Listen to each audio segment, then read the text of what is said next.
Hello, everyone. My name is Maayan, and my partner, she's joining us today via Zoom.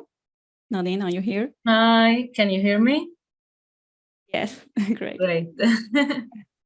We worked on TSG project mentored by Liat Friedman and guided by Leonid Varzer from the company. Our project focused on predicting the deterioration of patients in the ICU, intensive clinical care unit. So a little bit about TSG. TSG is a global provider of command and control, intelligence, and cybersecurity solutions. It recently expanded into the medical field, and they developed an in-hospital decision support system, providing early warning for life-threatening conditions and advice on timely and optimal treatment. Before we dive deep into the project, we would like you to imagine a scenario in which a hospital is really busy with a lot of ICU patients.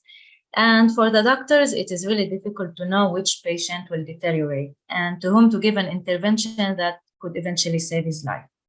And TSG comes to solve this problem. So the manifestation of deterioration in ICU patients is hypoxemia. Hypoxemia is when the oxygen levels in the blood is lower than normal. There are several ways to treat hypoxemic patients, such as oxygen therapy, which is non-invasive, or mechanical ventilation, which is invasive. But it is really difficult to know which patient will deteriorate and to whom, and the late recognition could lead to a severe outcome. So in order to have the medical team to detect the ICU patients who need invasive intervention, TSG developed XGBoost model, which predict whether a patient need a mechanical ventilation or not. So it's a classification task. The problem is that the model was trained 3 years ago, and the predictions are getting less accurate.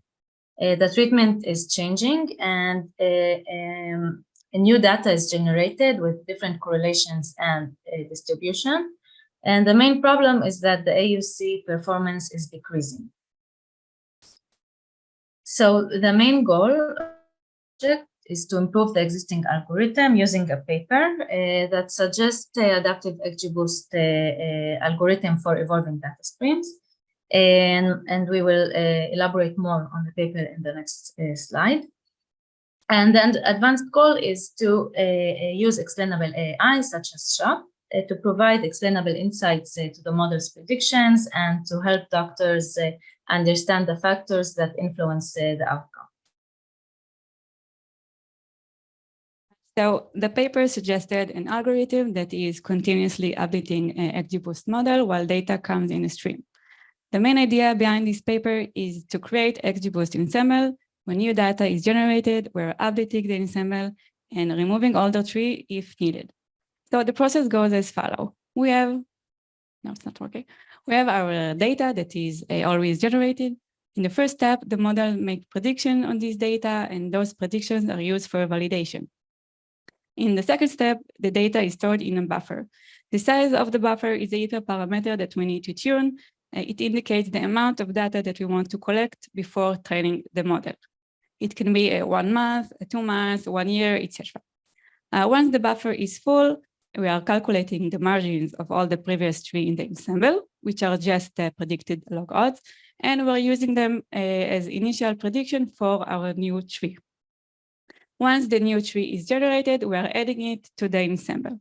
If the ensemble is full, there are 2 approaches to update the ensemble that the paper suggested: a push and replace. In the push strategy, we're just adding the new tree and removing the older one. In the replacement, we're just replacing the older tree, which is located in the first item of the ensemble.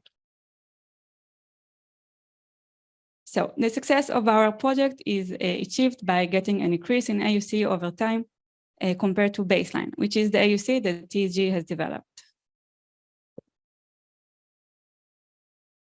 We use a dataset that is called MIMIC. It contains medical information of ICU patients.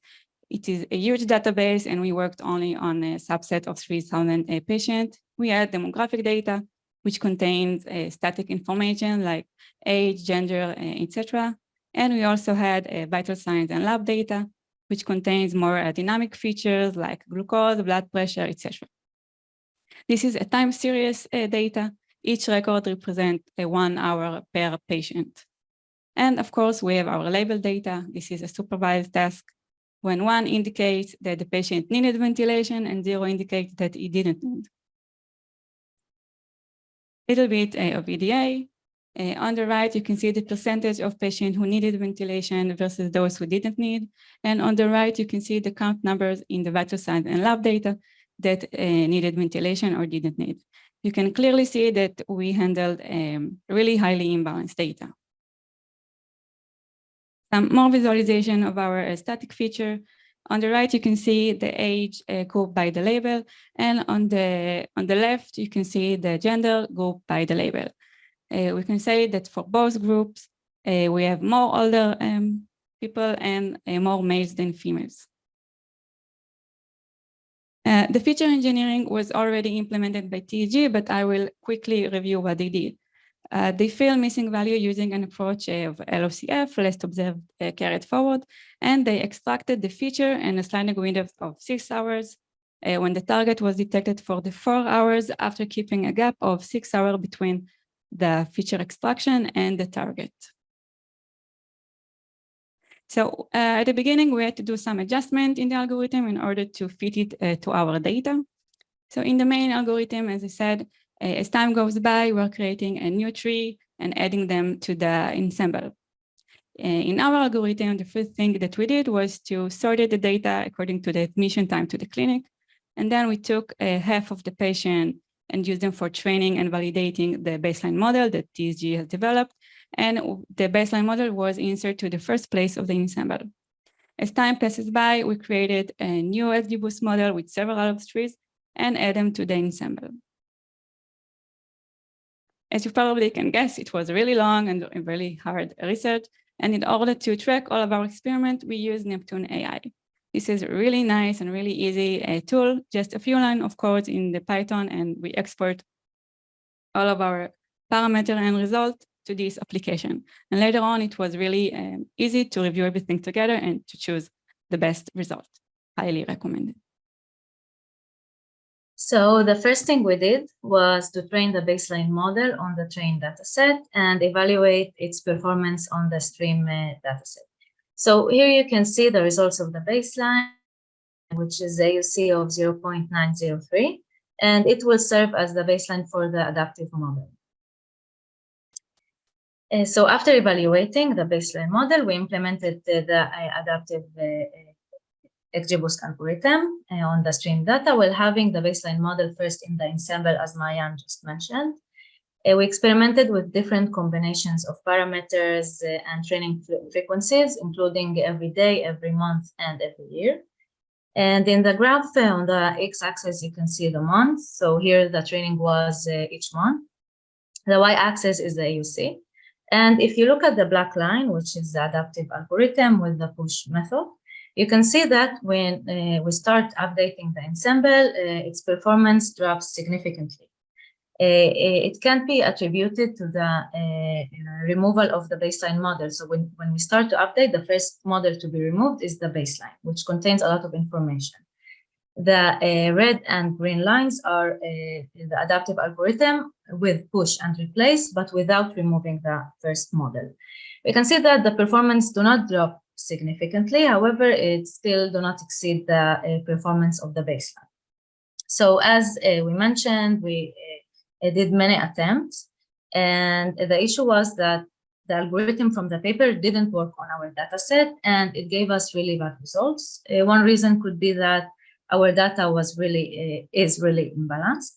Another reason, as I mentioned, the first model to be removed is the baseline, which has a lot of information. So we understood that we had to develop our own algorithm. We understood that we need to develop new algorithm for handling data, evolving data streams. So we dug deeper into the algorithm and made some modifications to improve its performance. So instead of removing older trees with push and replace, we focused on the confidence level of the model's predictions, which is reflected in the margins.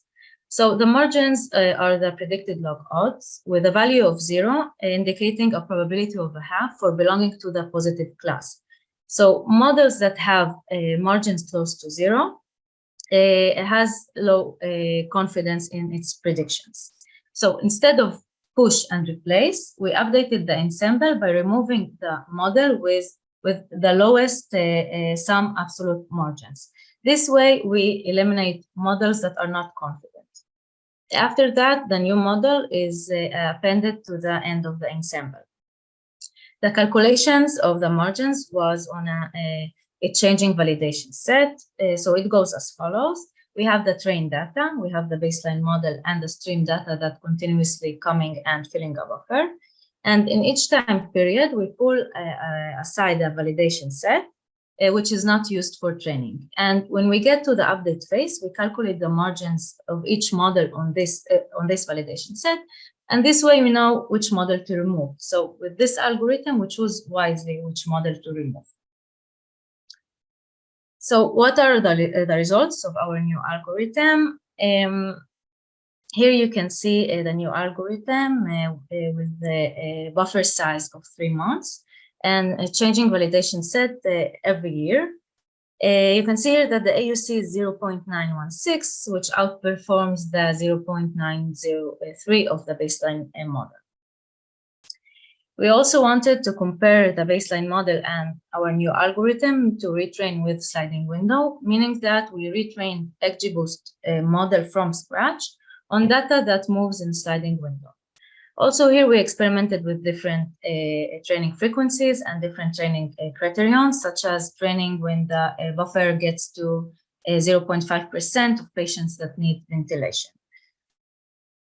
So here in the graph, the x-axis is the month, the y-axis is the AUC, and the blue line is the baseline.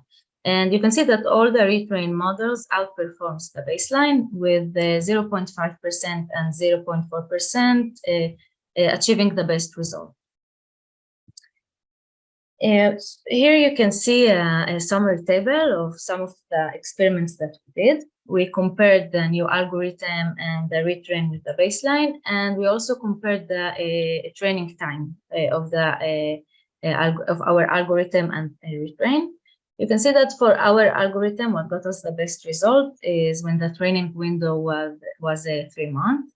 For the retrain, what got us the best result is when the buffer gets to 0.5% patients that need ventilation. And if you look at the training time, you can see that our new algorithm is much more efficient when it comes to the training time. So overall, all of these models outperforms the baseline, and we can see that there's a trade-off between the training time and the performance. We also compared the performance in terms of recall and precision, and also here you can see that the recall and precision improved for both the retrain and for our algorithm. We examined the algorithm on a different data set. We used the data set from the paper. The green line here is the baseline. The black line is our algorithm, and you can see that it works on different data set. And it also exceeds the AUC reported in the paper. Our advanced goal was also to explain the model and give some interpretation and insight on the prediction.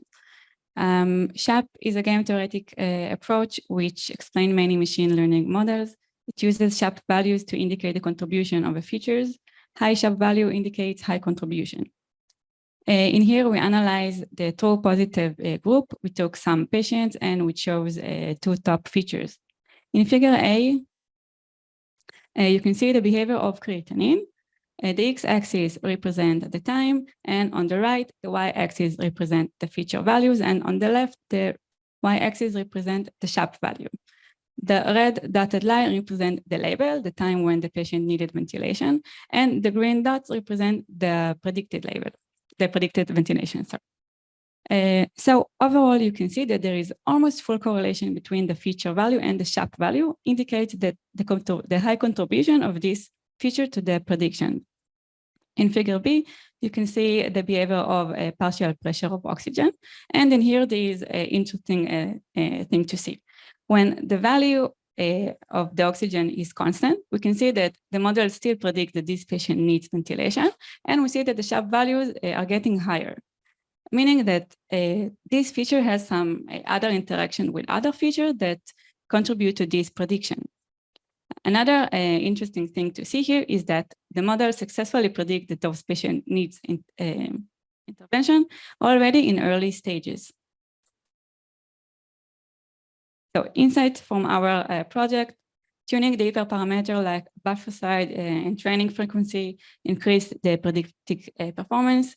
We increased the true positive rate and decreased the false positive rate. The AUC was increased over time, which was our main goal. We introduced a trade-off between the training time and the performance, and we saw that our algorithm works also on different data sets. Impact and future work. We developed a margin-based adaptive algorithm that increased the predictive performance over time, and we enable early recognition of patients that need ventilation.